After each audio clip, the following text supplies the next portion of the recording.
Hello student, आज हम पढ़ेंगे टॉट। ये टॉट का फर्स्ट लेक्चर है। आज हम स्टार्ट करेंगे टॉट।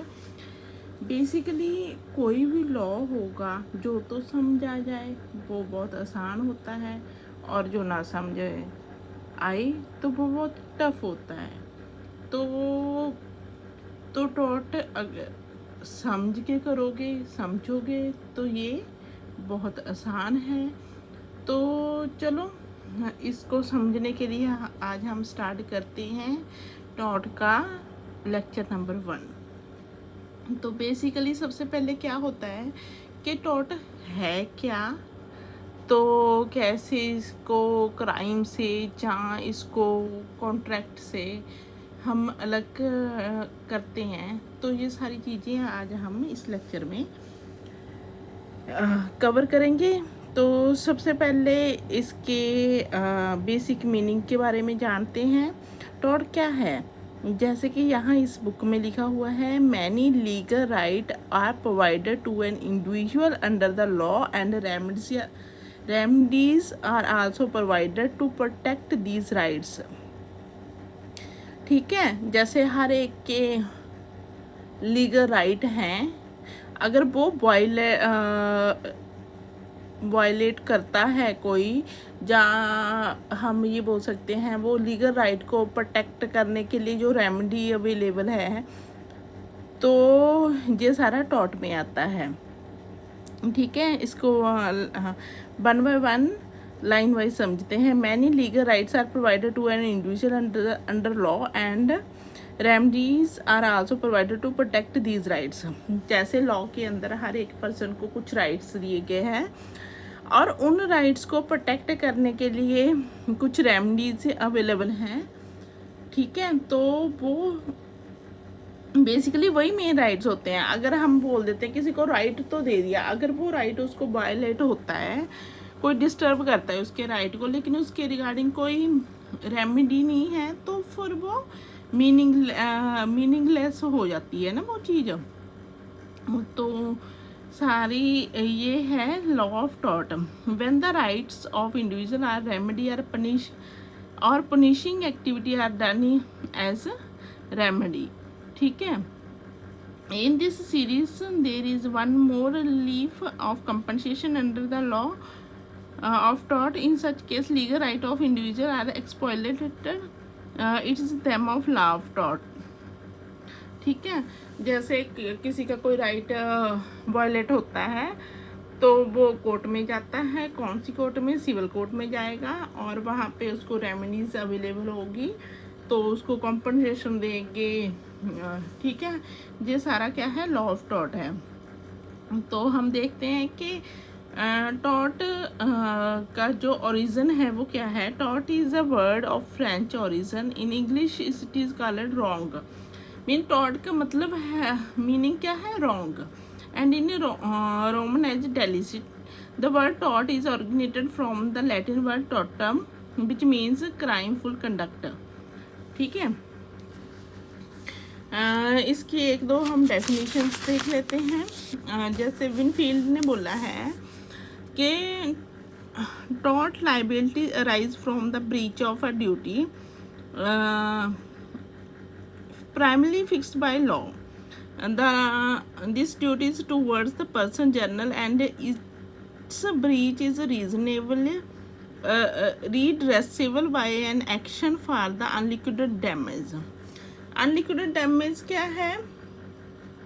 जैसे वो डैमेज को हम वो नहीं कर सकते कि ये इतनी डैमेज हुई है या इतने पैसे की डैमेज, ये अनलिक्विडेड होती है, क्योंकि ये कोर्ट की डिस्क्रेशन पे डिपेंड करती है कि वो जो है वहाँ क्या डिसाइड होता है। तो आगे एक सेलमेंट की भी हम डेफिनेशन देख लेते हैं।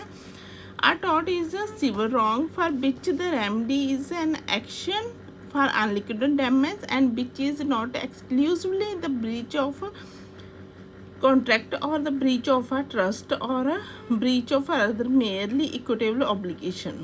ठीक है, ये एक सिविल रॉन्ग है which the remedy is an action for unliquidated damage, वही जो रेमेडी है वो अनलिक्विडेड डैमेज है। And which is not exclusively, जिसको हम क्या नहीं बोल सकते, ब्रीच ऑफ कॉन्ट्रैक्ट या ब्रीच ऑफ ट्रस्ट या breach of other mainly equitable obligation नहीं बोल सकते।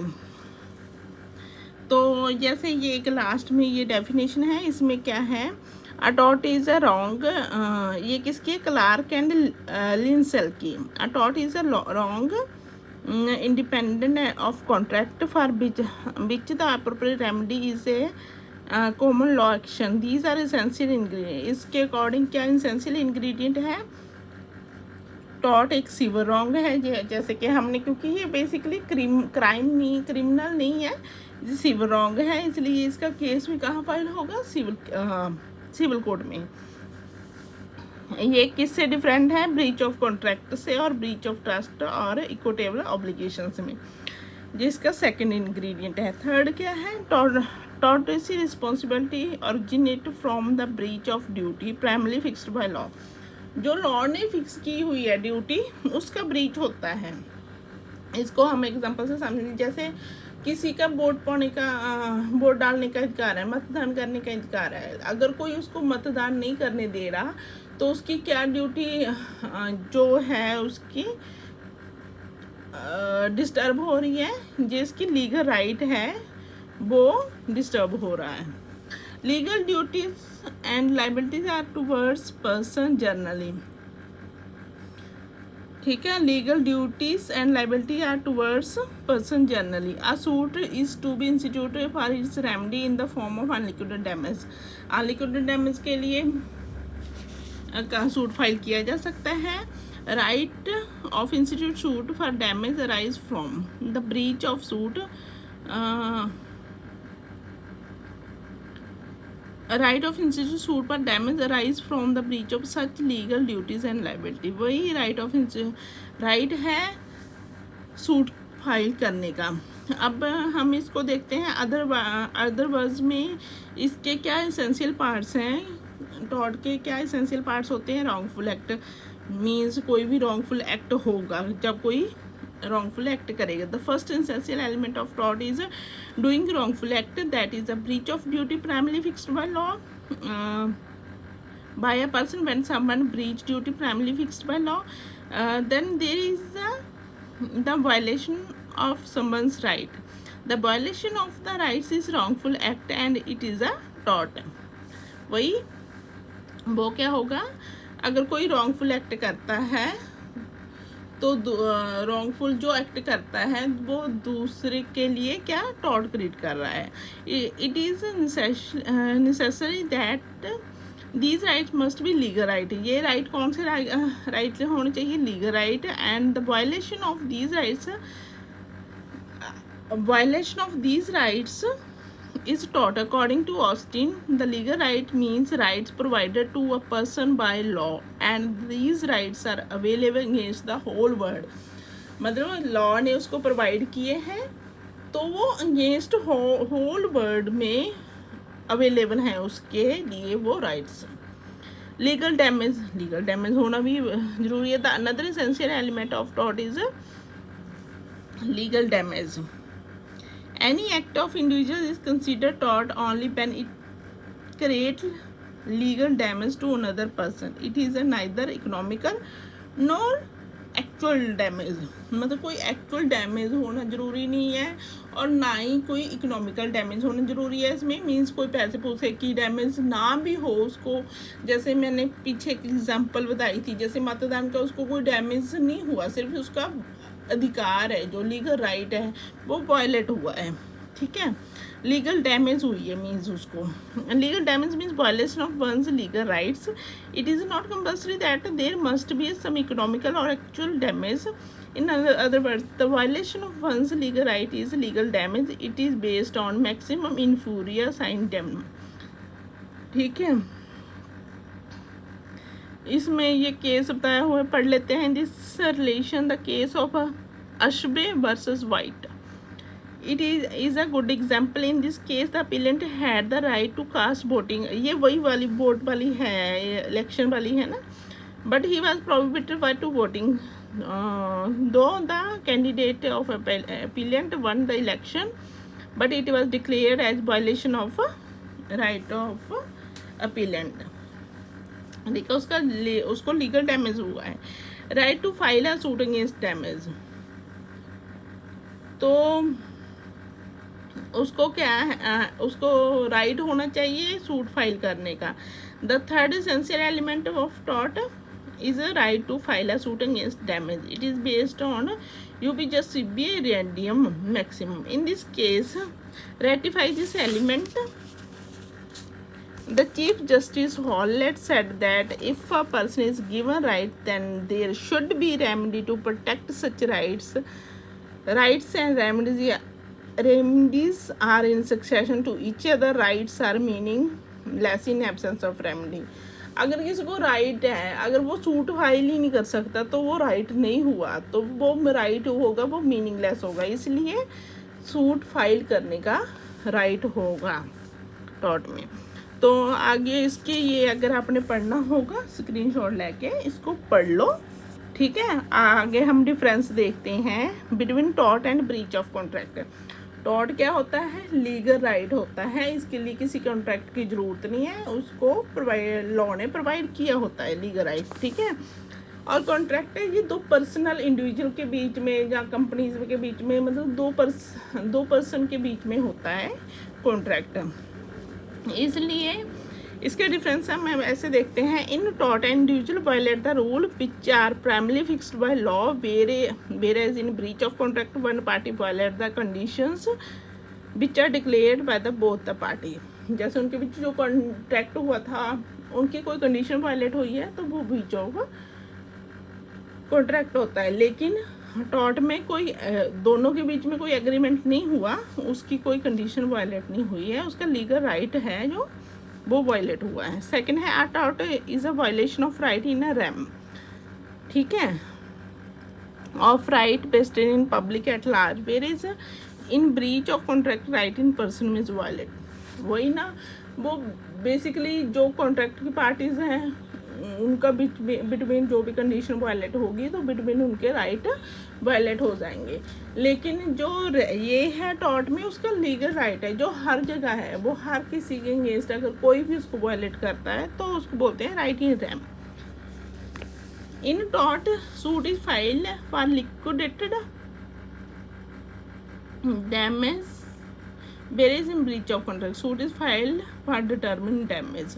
जैसे कॉन्ट्रैक्ट में डिटर्मिन की जा सकती है डैमेज क्या हुआ है कॉन्ट्रैक्ट में, लेकिन टॉट में अनलिक्विडेटेड डैमेज होती है. इंटेंशन और motive is very important in taught, क्योंकि उनमें इंटेंशन और क्या मोटिव था, वो क्यों, उसमें कुछ मोटिव होगा ना. अगर आप वो जैसे किसी को वोट नहीं डालने दे रहे, मतदान नहीं करने दे रहे, ठीक है, लेकिन कॉन्ट्रैक्ट में ऐसा कोई मोटिव ही मटीरियल होता है, कोई कंडीशन वैसे ही पूरी नहीं की किसी ने, तो वो ब्रीच ऑफ कॉन्ट्रैक्ट हो जाता है.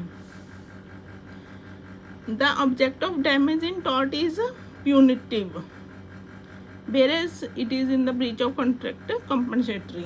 जैसे कॉन्ट्रैक्ट में होता है कंपनसेशन दी जाती है, तो कंपनसेटरी क्या लॉस हुआ ये वो सब ब्रीच ऑफ कॉन्ट्रैक्ट में.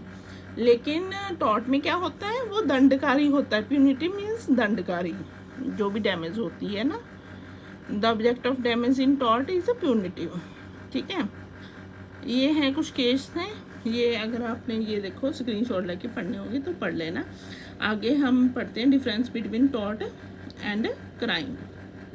Taught is an individual wrong, ये इंडिविजुअल रॉन्ग होता है. In the damage is cause to a person and he can file a suit against such damage, whereas offence is considered against whole the society. जैसे कोई crime करता है, किसी का murder करता है, वो किसी की पूरी सोसाइटी के लिए खतरनाक है ना, तो क्या होती है, तो गवर्नमेंट उसके क्राइम में क्या है, गवर्नमेंट उसके खिलाफ सूट फाइल करती है, जहाँ कोई भी एक्शन लेती है. टॉट में क्या होता है, इंडिविजुअल लेता है. टॉट एक सिविल रॉन्ग है, for this the suit can be filed by civil court, ये सिविल कोर्ट में होगा.